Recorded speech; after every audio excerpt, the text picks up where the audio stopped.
This is the Word of God, containing history, the law, prophecy, poetry, the saving message of Jesus, and more.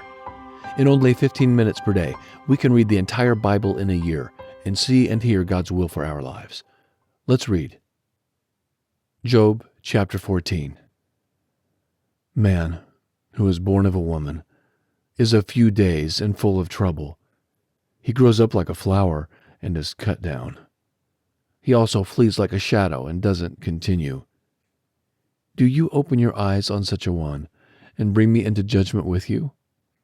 Who can bring a clean thing out of an unclean? Not one. Seeing his days are determined, the number of his months is with you, and you have appointed his bounds that he can't pass. Look away from him, that he may rest, until he accomplishes as a hireling his day. For there is hope for a tree if it is cut down, that it will sprout again, that the tender branch of it will not cease. Though its root grows old in the earth, and its stalk dies in the ground, yet through the scent of water it will bud, and sprout boughs like a plant. But man dies, and is laid low. Yes, man gives up the spirit, and where is he? As the waters fail from the sea, and the river wastes and dries up, so man lies down and doesn't rise. Until the heavens are no more, they will not awake, nor be roused out of their sleep. Oh, that you would hide me in Sheol, and that you would keep me secret until your wrath is past, that you would appoint me a set time and remember me. If a man dies, will he live again? I would wait all the days of my warfare until my release should come. You would call, and I would answer you. You would have a desire for the work of your hands. But now you count my steps. Don't you watch over my sin? My disobedience is sealed up in a bag. You fasten up my iniquity. But the mountain falling comes to nothing. The rock is removed out of its place. The waters wear the stones. The torrents of it wash away the dust of the earth. So you destroy the hope of man. You forever prevail against him, and he departs. You change his face and send him away. His sons come to honor, and he doesn't know it. They are brought low, but he doesn't perceive it of them. But his flesh on him has pain, and his soul within him mourns. Chapter 15. Then Eliphaz the Temanite answered, Should a wise man answer with vain knowledge and fill himself with the east wind? Should he reason with unprofitable talk, or with speeches with which he can do no good? Yes, you do away with fear and hinder devotion before God. For your iniquity teaches your mouth, and you choose the language of the crafty. Your own mouth condemns you, and not I. Yes, your own lips testify against you. Are you the first man who was born? Or were you brought out before the hills?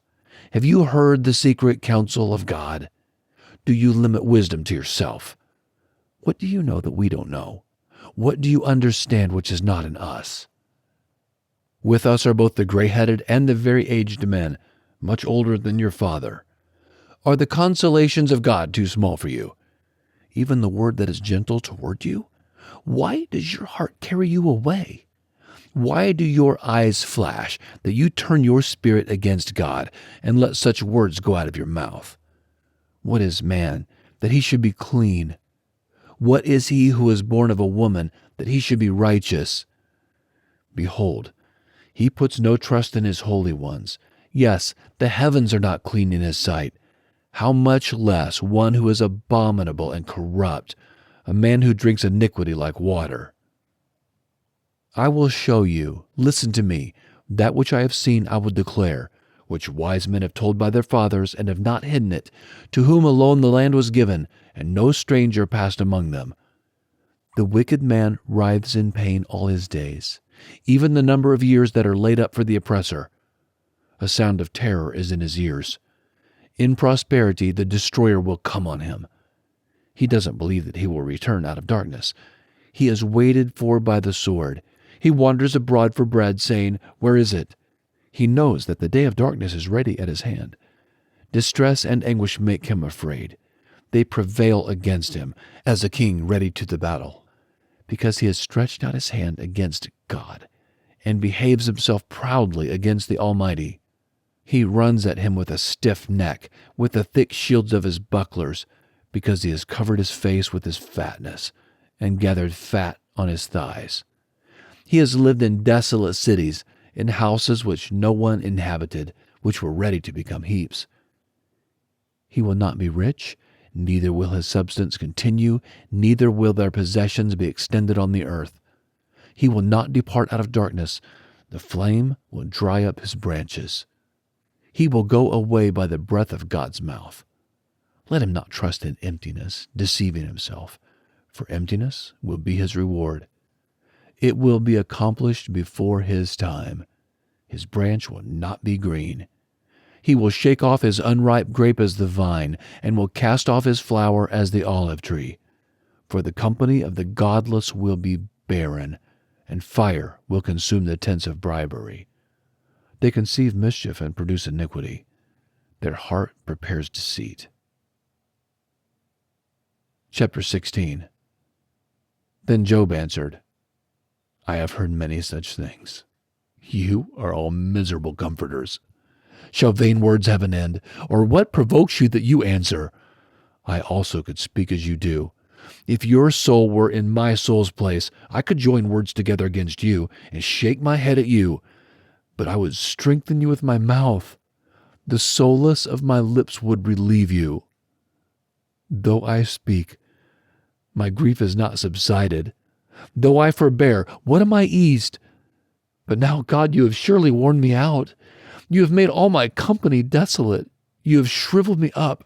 This is a witness against me. My leanness rises up against me. It testifies to my face. He has torn me in his wrath and persecuted me. He has gnashed on me with his teeth. My adversary sharpens his eyes on me. They have gaped on me with their mouth. They have struck me on the cheek reproachfully. They gather themselves together against me. God delivers me to the ungodly and casts me into the hands of the wicked. I was at ease, and he broke me apart. Yes, he has taken me by the neck and dashed me to pieces. He has also set me up for his target. His archers surround me. He splits my kidneys apart and does not spare. He pours out my bile on the ground. He breaks me with breach on breach. He runs at me like a giant. I have sewed sackcloth on my skin and have thrust my horn in the dust. My face is red with weeping. Deep darkness is on my eyelids, although there is no violence in my hands, and my prayer is pure.